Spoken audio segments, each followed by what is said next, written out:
জেরা করেছেন 2018 সালের নিশিরাতের নির্বাচনে কার কি ভূমিকা ছিল, কার মাধ্যমে এই ভোট নিশিরাতে ভোট প্রদান করা হয়েছিল, তাদের বিরুদ্ধে উনি কী ব্যবস্থা নিয়েছেন এ সম্পর্কে প্রশ্ন করেছেন।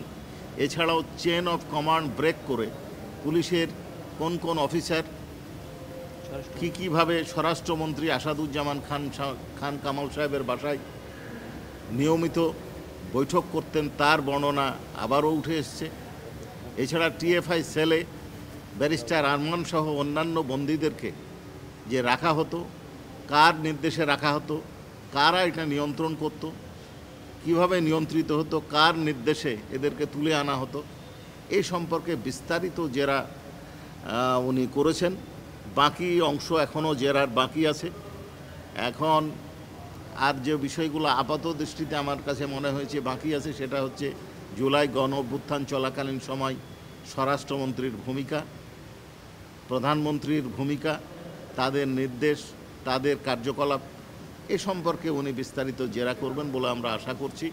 এখন পর্যন্ত যে জেরা সম্পন্ন হয়েছে তাতে মূলত সাবেক স্বরাষ্ট্রমন্ত্রীর সাথে সম্পর্কিত জুলাই গণ অভ্যুত্থানের আগে যে সমস্ত বিষয়গুলো ছিল সেগুলো নিয়ে উনি জেরা কমপ্লিট করেছেন। টিএফআই সেলে স্বরাষ্ট্রমন্ত্রী এবং প্রধানমন্ত্রী দপ্তরের নির্দেশনা এবং প্রধানমন্ত্রী নিরাপত্তা উপদেষ্টা তারেক সিদ্দিকী এর বিষয়ে জেরা আংশিক সম্পন্ন হয়েছে। দায় আপনার, আপনি কোনো ব্যবস্থা নেননি। এইখানে উনি জবাব দিয়েছেন যে আমি ব্যবস্থা নিইনি।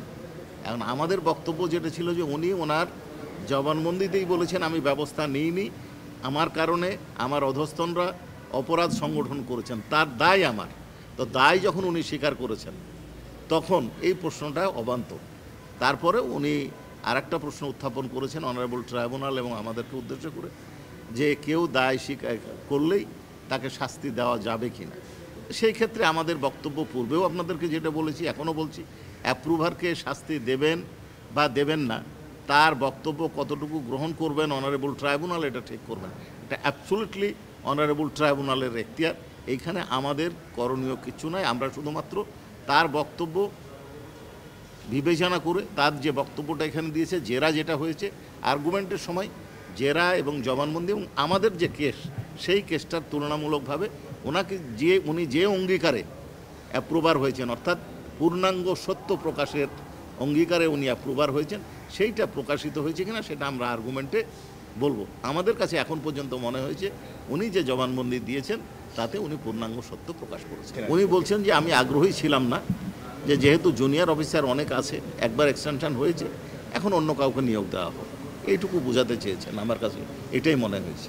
জাভেদ পাটোয়ারির পরামর্শের পরে যারা ভোট কাটার সাথে জড়িত ছিল বিশেষ করে পুলিশের তাদেরকে বিভিন্ন পদক দেওয়া হয়, উনি নিজেও সেই পদক পেয়েছিলেন ওইবার। জি, তার মানে উনি নিজেও এর সাথে অংশ নিয়েছেন, ওইটা একটু বলেন। আচ্ছা, এই বিষয়ে বিশেষভাবে বিশেষ কিছু বলার কারণ সুযোগ নাই, কারণ উনি ওনার জবানবন্দিতে বলেছেন এই নির্দেশটা সরাসরি ডিসি এবং এসপিদের কাছে গেছে। আমি বলি আমি আমি বলছি এই পদকের বিষয়টা জেরাতে জবানবন্দিতেও ছিল এবং যারা এই ধরনের নিশিরাতে ভোট প্রদানের ক্ষেত্রে সক্রিয় ভূমিকা পালন করেছে তাদেরকে বিভিন্নভাবে পুরস্কৃত করা হয়েছে।